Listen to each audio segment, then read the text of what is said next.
Bismillahirrahmanirrahim. Assalamualaikum warahmatullahi wabarakatuh. Alhamdulillahirabbil alamin.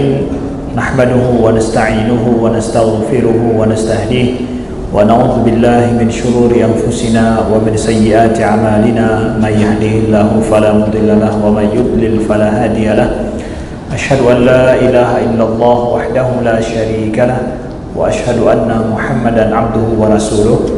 Allahumma salli wa sallim wa barik ala sayyidina Muhammadin wa ala alihi wa sahbihi wa sallim. Subhanaka la ilma lana illa ma 'allamtana innaka antal alimul hakim. Allahumma 'allimna ma yanfa'una wanfa'na bima 'allamtana wa zidna ilma. Rabbana innana amanna faghfir lana dhunubana wa qina adzaban nar. Amma ba'du. Abu-abu, tunggu-tunggu, ayah-ayah, umi-umi, serta adun-adun, ado-ado yang dimuliakan Allah, syedara-syedara alun seiman dan seakidah yang merindukan Rasulullah sallallahu alaihi wasallam wa ahibati fillah dimanapun saudara kami berada. Alhamdulillah, Allah pemrempok bertanya pada malam yang berbahagia ini di masjid yang mulia ini, di Masjid Baitur Rahman Lok Semawe, Aceh. Kita sejenak beriktikaf sambil kita menunggu solat Isya. Kita meniatkan juga untuk menuntut ilmu, niatkan juga kita mentadabburi ayat-ayat Al-Quran. Nah, topik kita adalah tentang masalah akidah. Sebagaimana pada pertemuan bulan yang lalu, kitab yang biasa kita baca kita anggap sudah selesai, semua topik pembahasannya sudah kita sampaikan. Lebih kurang ya ada 10 atau 11 kali pertemuan ya. Dalam satu tahun itu ya, selesai kitab tersebut. Kami ingin membaca pada kitab yang lain ya. Tapi sebelum kami memasuki pembahasan kitab yang lain, kitab masalah akidah, akidah Ahlussunnah wal Jamaah, akidah para salafus saleh, kita akan mengangkat dalam pertemuan ini sedikit adalah topik umum, topik akidah secara umum yang sifatnya tematik. Kami ingin pertemuan kita memahami makna akidah dan iman itu adalah bukanlah sesuatu yang sifatnya pembahasan yang harus dibahas, yang harus dipleh, ya, harus diuraikan ya. Tapi kita ingin juga belajar akidah itu adalah belajar untuk menambah iman, menjadikan keyakinan kita bertambah, menjadikan kita semakin rindu dengan Allah, dekat dengan Allah, merasakan kita rindu dengan akhirat, cinta kita kepada Nabi Muhammad bertambah ya. Kita semakin mampu untuk berbuat taat. Itu kita inginkan daripada akidah kita. Kita jangan merasa bahwa belajar ilmu akidah itu adalah belajar bagaimana menguraikan masalah ya, bagaimana surah ya, yang membun-bun. Bukan itu saja. Itu salah satu daripada fungsi ilmu akidah ya, adalah pleh yang membun-bun ya, petarun yang hana puncak. Jadi ya, itu salah satu fungsinya. Tapi lebih daripada itu adalah fungsi ilmu akidah, ilmu tauhid ya. Kita belajar adalah untuk bagaimana menambah iman kita, menjadikan keyakinan kita semakin kuat, menjadikan kita semangat untuk berbuat taat kepada Allah, rindu bertambah kita kepada akhirat, takut bertambah kita akan Allah, dan takut kita bertambah akan maksiat kepada Allah. Nah, ini adalah fungsi penting daripada pembelajaran ilmu akidah. Makanya tematik akan kita angkat pada pertemuan kali ini adalah tentang masalah bagaimana kita merubah persepsi kita tentang iman. Ya, bagaimana cara kita, bagaimana kita mengubah persepsi kita tentang iman ya. Memangnya ada salah dengan iman kita? Enggak ada salah. Tapi iman yang persepsi salah ya, ada persepsi yang kita bawa sendiri. Persepsi itu apa artinya? Persepsi itu adalah pemahaman tak pegang gerau atau pemahaman yang kana mbak getanya kakek menang-mentau ya. Ada persepsi yang perlu disegarkan tentang iman ini. Ada persepsi yang perlu untuk kita bongkar kembali, atau bahasanya adalah kita hidupkan kembali, atau sedikit kita poles supaya iman kita itu memble-ble, bahasa orang Aceh. Iman itu yang nampak tidak bergerak, dia bergerak. Iman itu yang nampak kurang berfungsi menjadi berfungsi. Ini yang ingin kita sampaikan dalam pertemuan kali ini dalam beberapa poin, saudaraku yang dimuliakan Allah. Nah, poin yang pertama adalah kita memahami dengan benar kalau yang membedakan antara kita dengan antara iman dengan kufur itu, antara mukmin dengan kafir itu adalah pada iman itu sendiri. Di dalam Al-Quran kita tidak dapatkan istilah akidah, kita dapatkan istilah iman. Ya, bicara masalah tauhid, kita bicara masalah iman. Maka yang membedakan antara orang kafir dengan orang mukmin itu adalah pada perkara masalah iman. Iman itu apaan? Allah sebutkan di dalam surat Al-Hujurat ayat ke-20, ayat ke-15. A'udzubillahi minasyaitonirrajim. Bismillahirrahmanirrahim. Innamal mu'minuna alladzina amanu billahi wa rasulihi. Ya, innamal mu'minuna alladzina amanu billahi wa rasulihi thumma lam yartabu wajahadu bi amwalihim wa anfusihim fi sabilillah ulaika humus shadiqun. Innamal mu'minun, kata Allah, sesungguhnya orang mukmin yang benar itu adalah mereka yang beriman. Orang mukmin yang beriman. Mungkin bangga ke mukmin yang hana iman le. Nabi dengar apa? Allah berfirman, innamal mu'minun, sesungguhnya orang-orang mukmin yang benar itu adalah alladzina amanu, yang beriman. Kan bawai beriman le baru dah ke mukmin. Nyoh hana awai ke mukmin baru kepegai iman. Menunjukkan pada ada orang mukmin ini ada juga yang masalah imannya perlu disegarkan kembali. Tay mukmin kau betul, tapi masalah iman perlu untuk dihidupkan kembali. Innamal mu'minun, sesungguhnya orang-orang mukmin, kata Allah, yang beriman kepada Allah, beriman kepada Rasulnya, thumma lam yartabu, kemudian mereka tidak ragu sedikit pun. Ini titik poinnya. Tidak ragu sedikit pun, hana ragu membacut pi. Di situ letak iman. Iman itu pada saat, jadi makna iman itu adalah hubungan antara kita seorang hamba dengan Allah, ya, dengan sebuah keyakinan, yang keyakinan itu tanpa ada keraguan sedikit pun, yakin 100%, menyajid tak pegah 100%, ya, hana kurang membacut, tidak boleh kurang sedikit pun. Thumma lam yartabu, mereka tidak ada keraguan sedikit pun. Boleh jadi mungkin selama ini ada orang mukmin imannya itu naci baca-baca kadang sangnya sangkon, hai mukmin sih, tapi sangnya sangkon, ya, naci menan. Maka kalau ingin perbaiki iman kita dengan baik, dengan benar, gimana? Enggak boleh ada keraguan sedikit pun pada masalah hubungan kita dengan Allah Subhanahu wa taala. Itu pertalian penting seorang hamba dengan Tuhannya, itulah iman. Tsumma lam yartabu wajahadu bi amwalihim wa anfusihim fi sabilillah, kemudian mereka berjihad di jalan Allah, ya, dengan apa? Bi amwalihim wa anfusihim, dengan harta mereka dan juga dengan jiwa mereka, ya. Ulaika humus shadiqun, mereka itulah orang-orang yang benar. Shadiqun, orang-orang yang benar, jujur dan benar. Nah, nyawa baru ganggap.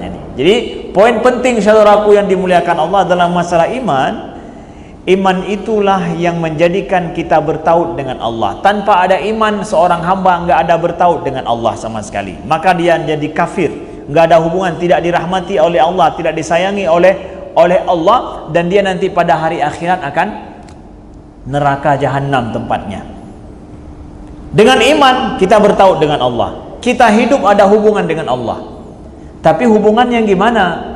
Hubungan yang betul-betul yakin akan Allah, yakin akan firman-Nya, yakin akan nabinya, yakin akan hari akhirat, yakin akan Al-Quran, yakin akan qada dan qadar Allah, tanpa ragu sedikit pun, membacut pihana ragu. Mereka itu orang-orang yang benar, nyan baru betul-betul beriman. Jadi hanya sangkon hana. Mereka siap untuk jahadu, berjihad di jalan Allah dengan harta dan jiwa mereka. Makanya orang yang memberikan hartanya untuk di jalan Allah disebut dengan sedekah.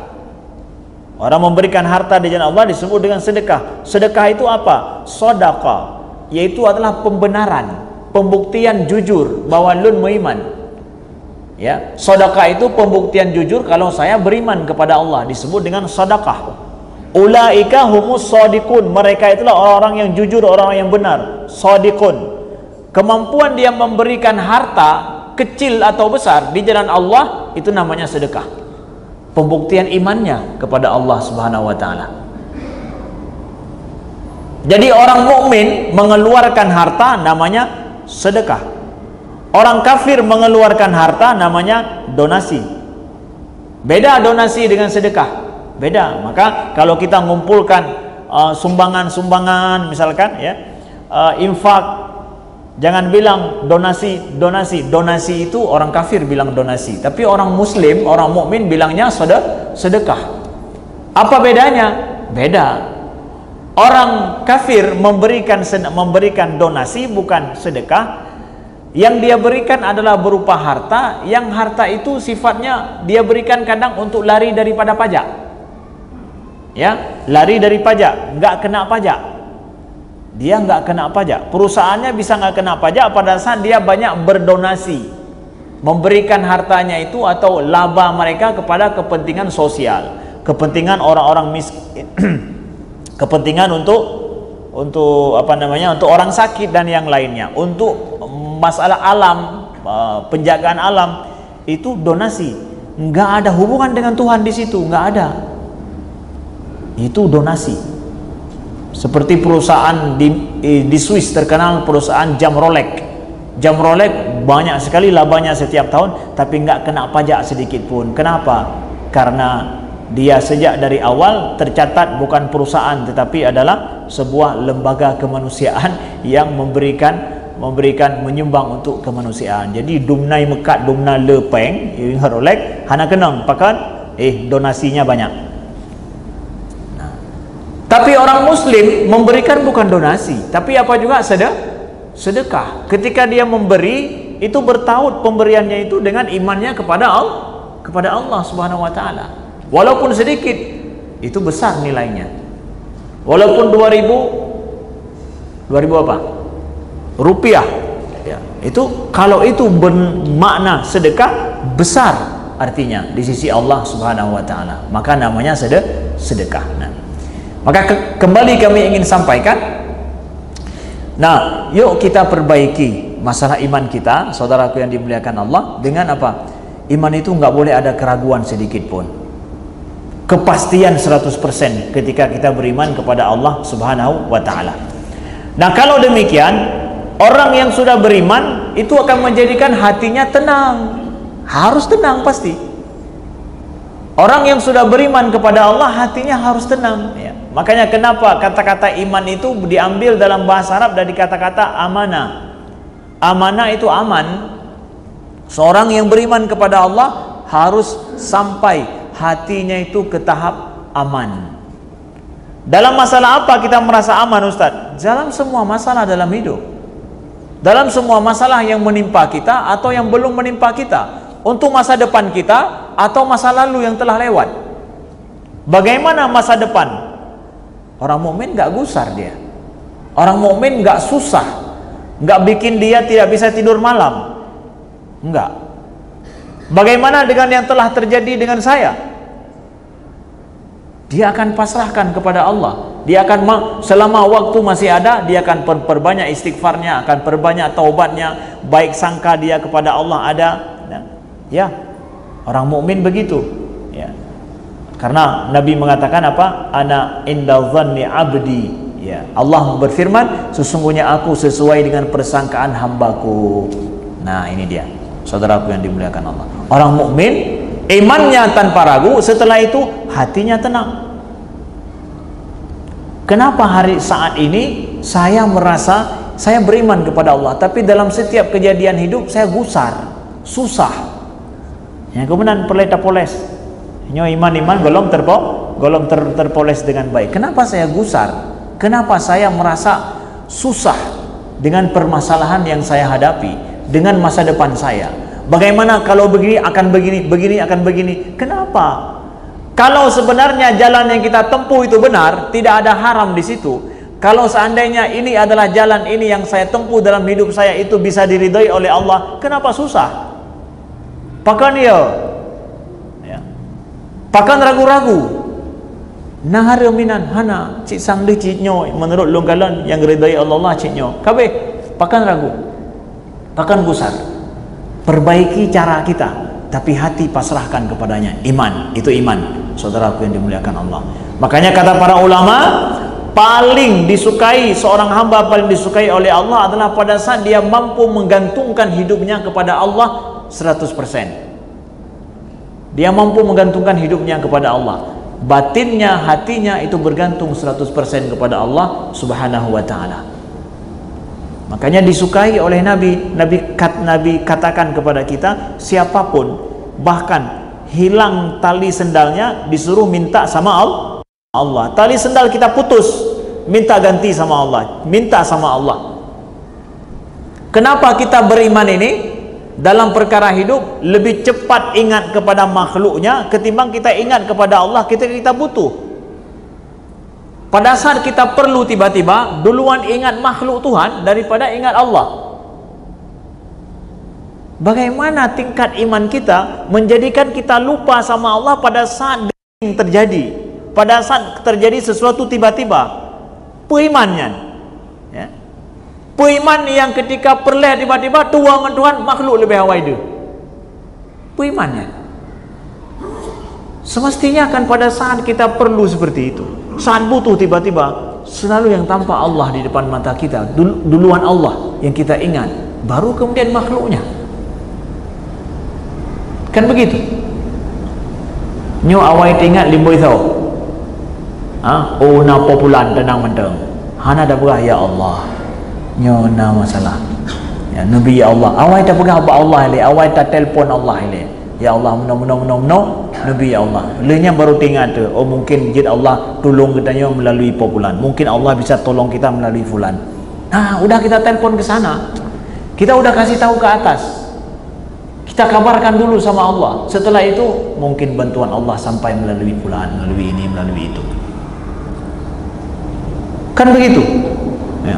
Bukan bermakna bahwa ketika itu terjadi kita nggak boleh menghubungi hamba Allah, berhubungan dengan makhluknya. Enggak, boleh. Itu persis mungkin kami kasih contoh. Kita misalkan ingin menjumpai seorang, ya bahasanya adalah bupati atau wali kota kita di sini di Lok Semawe, dijaga untuk jumpa beliau, rumah beliau itu dijaga. Bahkan temboknya tinggi lagi. Ya betul kan? Rumah bupati kita, rumah wali kota kita temboknya tinggi, nggak bisa dilihat langsung, pasti temboknya tinggi. Kemudian pintu dijaga lagi. Untuk sampai ke sana gimana? Susah lah. Saya harus berhubungan dengan satpam dulu. Dari satpam kemudian harus buat janji dengan siapa? Dengan sekretaris pribadi beliau. Kemudian itu pun kalau dikasih. Kalau enggak maka saya nggak akan dapat jadwal untuk jumpa dengan beliau. Berlapis-lapis itu. Tapi pada saat saya telpon langsung Bapak Wali Kota, saya mau jumpa sebentar. Oh boleh, silakan. Kapan? Setelah salat subuh langsung. Boleh, silakan. Setelah salat subuh saya ada biasa wirid zikir di sini. Silakan jumpa di kantor saya ataupun di rumah saya di musola. Itu berlapis-lapis orang jaga, nggak ada masalah. Nggak masalah. Berlapis-lapis orang jaga nggak masalah. Kenapa? Kita udah lapor di sana. Bilang saya, ya. Saya satpam mau buka pintu walaupun besar pintunya, udah beliau sudah nanti kalau datang ada jamaah yang datang kasih buka pintu, udah terbuka sendiri sampai ke situ. Walaupun nggak dibuka kita bilang sama satpam, saya udah janji sama bapak bupati atau bapak wali kota saya akan jumpa, mau jumpa sekarang, pasti dibuka. Sekretaris pribadi juga pasti cuma bilang saja, oh ya silakan. Semua silakan. Berhubungan dengan makhluk hanya untuk menjemput janji kita, janji Tuhan, janji wali kota. Itu juga begitu perumpamaannya. Itu perumpamaan kecil ya, nggak menyamakan wali kota dengan Tuhan, bukan maksudnya. Tapi pada saat kita sudah memberitahu kepada Allah, berhubungan dengan makhluk, itu adalah hanya untuk tahu lewat mana kita dibantu sama Allah. Itu hal yang biasa, hal yang mudah akhirnya. Duluan Allah di depan mata kita yang kita ingat. ya, tenang dalam hidup kita akan lebih tenang dengan iman yang sebenarnya. Saudaraku yang dimuliakan Allah, ya. Selanjutnya, saudaraku, kita lihat ada ini persepsi harus kita ubah. Kalau seandainya iman kita belum sampai ke tahap itu, kita harus berusaha. Hati kita harus kita bersihkan lagi. Kemudian selanjutnya adalah iman itu di dalam hati kita itu, saudaraku, itu dijadikan indah oleh Allah. Allah jadikan iman di dalam hati kita itu indah. Dan Allah sampaikan di dalam Al-Quran, ya Allah sampaikan di dalam surat Al-Hujurat juga adalah wazayyanahu fi qulubikum wa karraha ilaikumul kufra wal fusuqa wal isyan. Allah jadikan iman itu habbaba ilaikumul iman. Allah jadikan iman itu engkau cintai, engkau sukai, wazayyanahu fi qulubikum, dan dijadikan itu indah dalam hati kita. Siapapun manusia dia akan suka kepada iman, cinta kepada iman, dan benci kepada maksiat dan kekufuran. Itu fitrah dijadikan oleh Allah pada manusia. Jadi Ustaz, saya mendapatkan orang dalam hidup dia suka sekali dengan maksiat, suka sekali dengan maksiat. Kata Allah kan habbaba ilaikumul iman. Iman itu dijadikan engkau cinta kepada iman. Kemudian dijadikan iman itu zayyanahu fi qulubikum, dijadikan indah dalam hati kalian. Tapi kalau kita lihat orang yang buat maksiat itu senang sekali dengan maksiat dia. Allah katakan wa karraha ilaikumul kufra wal fusuqa wal isyan, dijadikan benci kepada kalian kekufuran, fasik dan isyan dan maksiat kepada Allah. Itu kita benci semua itu. Siapapun kita benci kepada maksiat, senang kepada iman, ya. Tapi orang-orang yang berbuat maksiat nampaknya Ustaz dia suka cinta kepada maksiat kepada Allah. Oh enggak. Kenapa dia juga suka begitu? Karena imannya belum tertuang dalam hatinya. Belum ada orang yang menyampaikan iman, menuangkan iman dalam hatinya. Pada saat iman masuk dalam hatinya, dia kemudian nggak mungkin maksiat itu akan menyatu. Itu justru akan dia benci, iman akan dia ambil. Nggak mungkin itu. Pasti kemaksiatan itu akan hilang dari hatinya. Dia akan benci akan itu. Kenapa? Iman sebagai pembanding sudah ada. Tapi selama ini dia suka kepada maksiat. Kenapa? Karena iman nggak tersentuh dalam hatinya. Belum sampai lagi iman dalam hatinya. Belum ada orang yang mampu untuk menuangkan iman dalam hatinya. Kalau sudah tertuang, itu pasti itu. Dia akan suka kepada iman. Membenci kepada kemaksiatan dan kekufuran. Saya kasih contoh kecil. Ini adalah yang terjadi saya jumpai langsung. Ustadz Dari Sulaiman. Mungkin bapak-bapak tahu. Ya. Dari Sulaiman, ya, artis Indonesia, dari kelompok dulu pada saat beliau masih muda, masih remaja, masih muda-muda sekali, belum kawin lagi. Itu kan masuk dalam kelompok band metal Indonesia, Betrayer. Betrayer itu artinya orang yang berkhianat. Nanti mentang Betrayer, ya. Ya, kemudian beliau sendiri ceritakan kepada saya, beliau buat kaos baju beliau pakai itu adalah the first in the hell. Orang yang pertama dalam neraka. Itu baju beliau pakai. Ya, baju beliau pakai. Itu senang maksiat enggak itu? Bukan lagi senang maksiat, memang bangga dengan masuk neraka lebih dahulu. The first in the hell. Apalagi itu? Dan beliau cerita kepada saya bahwa mungkin nanti di YouTube ada, bisa lihat ya. Beliau cerita bahwa bagaimana hidup beliau itu semua ada beliau bilang. Nggak ada yang nggak saya miliki, semua saya miliki pada saat itu. Dan senang sekali. Dan beliau benci melihat orang-orang yang mengagama-agama ya, yang pesalah-pesalah kok. Ya. Bahkan beliau menjadi senang, bahkan bangga dengan maksiat beliau, dengan neraka itu adalah gara-gara orang-orang yang beragama ini mengatakan kepada beliau itu kalian dalam neraka, memvonis orang lain. Sampai beliau bilang bahwa biar aku dalam neraka asal nggak lihat kamu. Asal hanya merumpak ngurun drone bahlun dalam neraka macam. Menyena dalam neraka api hang kalan ron. Menyang utama surga hang den tamang menyena ron. Dumnan benci kepada orang sampai begitunya, dan apalagi itu ya. Tapi ya, dalam perjalanan hidup beliau kemudian ya, ada orang yang datang menuangkan iman dalam hati beliau ya. Beliau kan orang metal. Metal itu memang grup musik hanaji dan megasi, grup musik setan ya.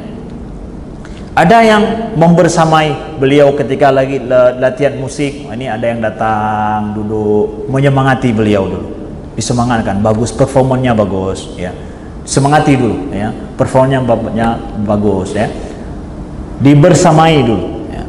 Jadi beliau heran, siapa orang ini, jadi kok mau bersamai dan juga mensupport gitu, beri support dulu ya.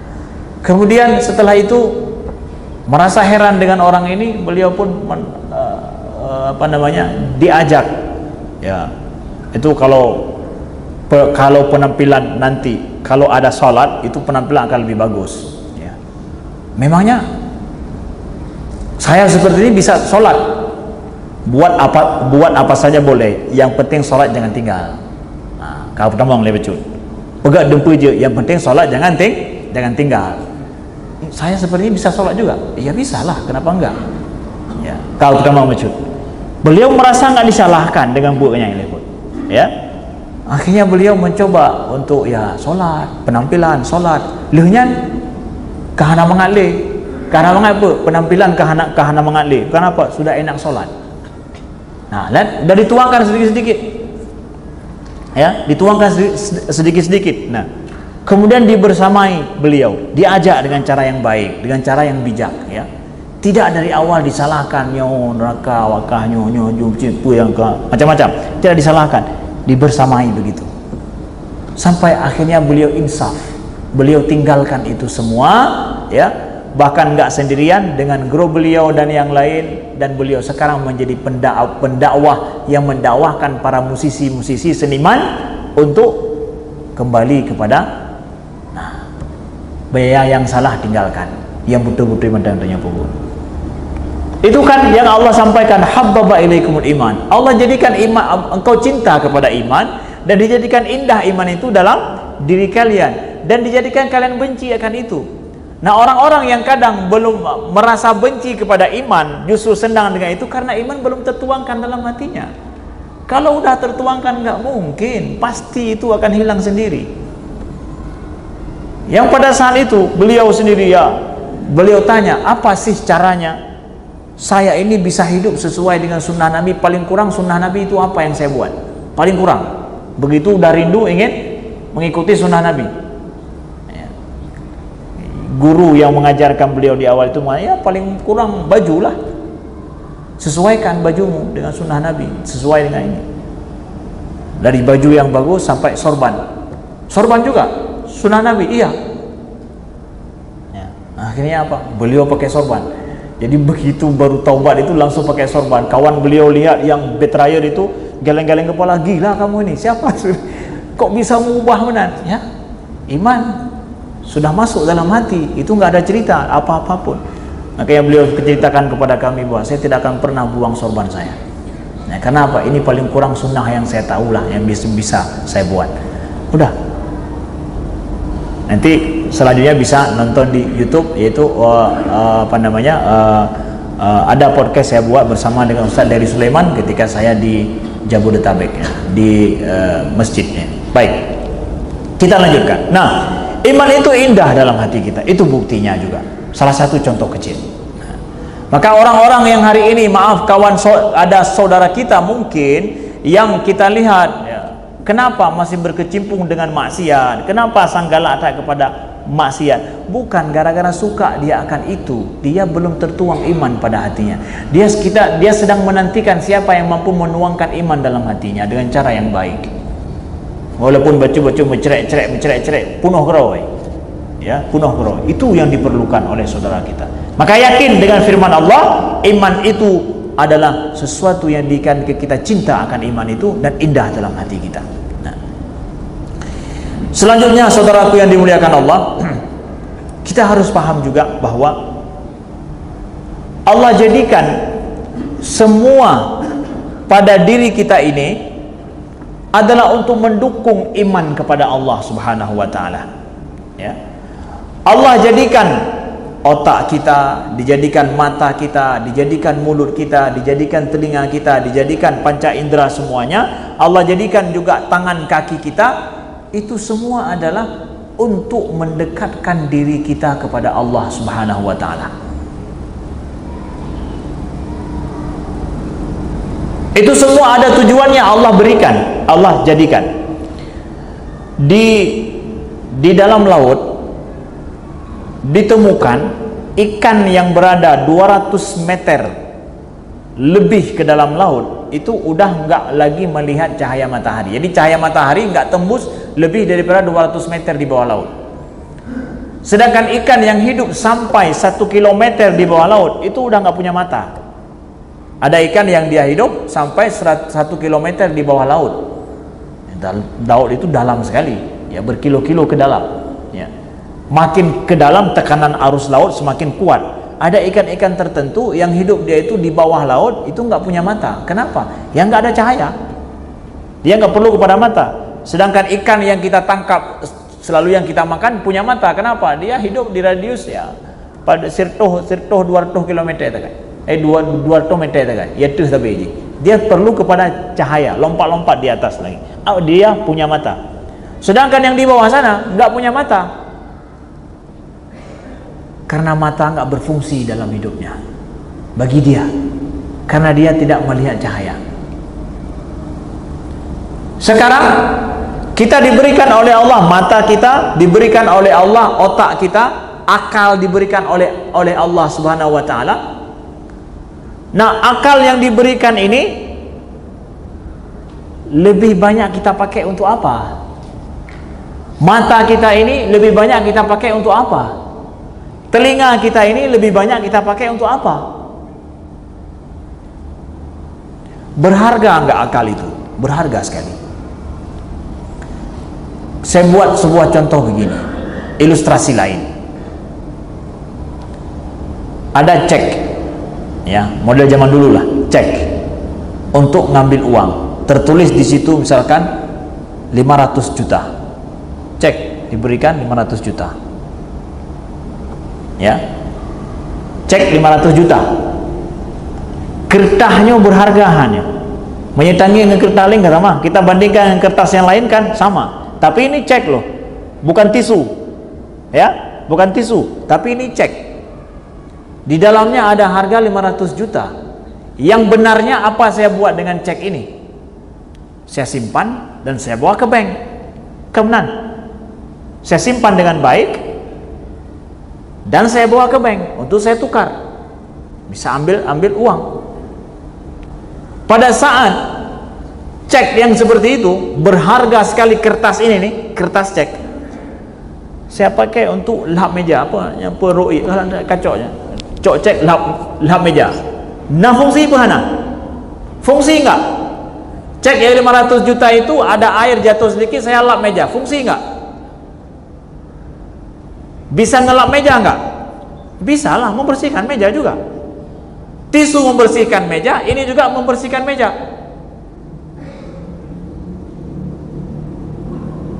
Cek yang berharga itu 500 juta, yang kita kalau beli tisu bisa saboh masjidnya ya belum, ya. Dipakai untuk ngelap tisu, ngelap air yang fungsi bisa dipakai dengan tisu, tapi dipakai dengan kertas cek ini. Hilang harga tidak? Hilang harga kertas nggak? Hilang harga kertas itu. Kertas cek itu hilang harganya karena salah pakai. Salah apa? Salah pakai. Nyoba akal kita juga begitu.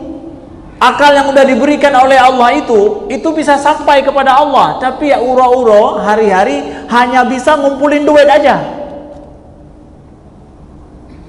Akal kita yang sudah diberikan oleh Allah ini hari-hari hanya bisa ngumpulin uang, tapi gak mampu sampai kepada Allah.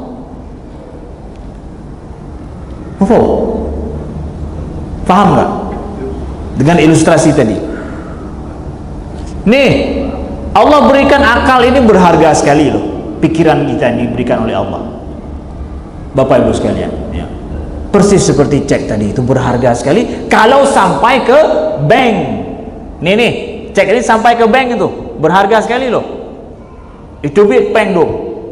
Dempa je belum. Ya. Semua bisa dapat. Ya.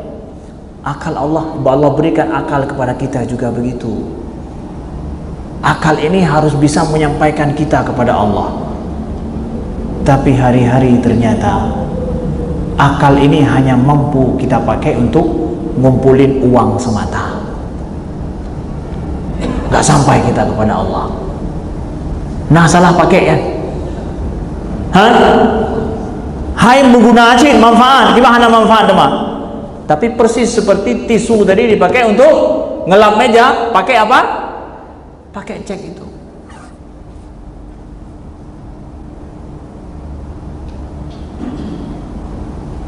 Allah jadikan semua itu pada kita harus sampai kepada Allah. Mata kita juga begitu. Mata ini Allah jadikan untuk harus sampai kita kepada Allah dengan mata kita. Apa yang lebih banyak kita pandang? Adakah yang kita pandang itu menjadikan kita rindu sama surga, rindu sama Allah, menjadikan hati kita itu akan terasah dengan baik, ya? Atau justru yang kita pandang itu menjauhkan kita dari Allah Subhanahu Wa Taala? Telinga yang Allah jadikan juga begitu, ya. Allah jadikan telinga ini apa yang banyak kita dengar, apa yang banyak kita dengar, sesuatu yang mendekatkan diri kita kepada Allah atau justru menjauhkan kita dari Allah Subhanahu Wa Taala. Sungguh sangat tidak berharga telinga ini, tidak sesuai dengan fungsinya. Nah, maka saudaraku yang dimuliakan Allah, ubah persepsi pemahaman kita tentang iman. Jadikan apa yang udah Allah berikan kepada kita, mulai dari panca indera, kemudian juga daripada semua peralatan yang Allah berikan organ-organ kita ini, sebisa mungkin menjadikan kita sampai kepada Allah Subhanahu Wa Taala. Nah, itu berarti organ itu, tubuh kita itu berfungsi secara iman, ya, secara iman berfungsi dengan baik. Berarti sesuai dengan tujuan, sesuai dengan tujuan dijadikan oleh Allah Subhanahu Wa Taala.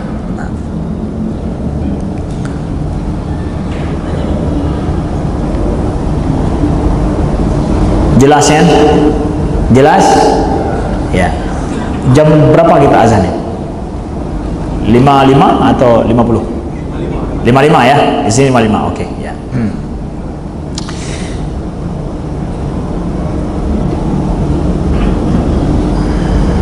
Nah, saya ingin menjawab satu pertanyaan yang sering ditanyakan begini, ya. Ustadz, kita kan dituntut untuk menjadi baik. Dia memang ada orang bilang dia nggak beriman, walaupun nggak beriman tapi orangnya baik, ya. Kalau di barat ada yang bilang bahkan dengan sengaja, kita nggak penting beriman, yang penting jadi baik, yang penting begat mentang, walaupun hana beriman, ya, yang penting begat mentang. Ya. Iman nggak beriman, yang penting kita kan jadi orang baik. Konsep Islam nggak begitu. Engkau baik dibuktikan engkau beriman. Berimanlah, maka engkau akan pasti menjadi orang baik. Dengan beriman, pasti engkau akan jadi orang baik. Gak bisa hanya sekedar jadi baik, tapi engkau tidak menjadi seorang yang beriman kepada Allah. Justru sebaik-baik dirimu, mesti engkau beriman kepada Allah, itu puncak kebaikan. Maka puncak kebaikan itu adalah iman. Jadi nggak bisa dijadikan bahwa iman nggak beriman, yang penting menjadi baik. Enggak. Puncak kebaikan seseorang adalah kemampuan dia itu butuh beriman kepada Allah. Kenapa? Karena beriman kepada Allah menjadikan seorang hamba percaya, yakin akan ada kekuatan di atas kekuatan dirinya. Dia percaya bahwa dirinya itu adalah lemah, hina. Allah yang maha kuasa, ada yang lebih berkuasa di atasnya. Sedangkan seorang manusia yang dia dalam hidupnya merasa bahwa dialah yang di atas, tidak ada yang lebih daripada dia, dia sombong. Mungkin baik secara zahir, tapi dalamnya, batinnya itu sombong. Batinnya itu tidak baik ya. Mungkin zahir aja nampak begitu, dia banyak memberi, orangnya nampak santun hanya untuk maksud di belakangnya apa, kita nggak tahu. Bukankah banyak hari ini diajarkan cara marketing, cara jual barang, bersikap polite, santun, itu baik, enak didengar semua, tapi untuk supaya orang ngetemlau, kanjut ya, nampak baik, tapi maksud di belakang ada apa? Dengan iman, seseorang dia akan ikhlas di dalam hidupnya, dia nggak mengharapkan apa-apa dari manusia lain, dia hanya mengharap daripada Tuhan. Orang yang nggak beriman kepada Allah, dia nggak mampu ikhlas dalam hidup, nggak mampu ikhlas dalam hidup. Kalau dia nggak beriman, dia nggak akan percaya ada kehidupan setelah mati. Kalau nggak percaya pada kehidupan setelah mati, maka dia akan mencari keuntungan langsung di dunia ini. Harus ada feedback langsung, harus ada balasan langsung. Tapi seorang mukmin yang percaya akan ada akhirat nanti, kehidupan setelah mati, saya nggak mengharap daripada saudara-saudara saat ini balasannya, dan saya yakin walau balasan nggak ada di sini, akan ada nanti di akhirat setelah mati. Jadi justru orang yang jujur yakin dia orang baik, dia harus beriman. Kalau sekedar dikatakan baik tanpa beriman, nggak mungkin, itu nggak mungkin itu. Nampak zahir aja begitu, tapi aslinya tidak demikian, ya kan? Maka dengan demikian kita pahami iman itulah puncak daripada kebaikan itu sendiri. Sekian, terima kasih. Kita sambung setelah sholat subuh insyaallah taala, dan nanti ada dialog ataupun pertanyaan setelah sholat subuh. Subhanakallahumma wa bihamdika, asyhadu an la ilaha illa anta, astaghfiruka wa atubu ilaika. Wassalamualaikum warahmatullahi wabarakatuh.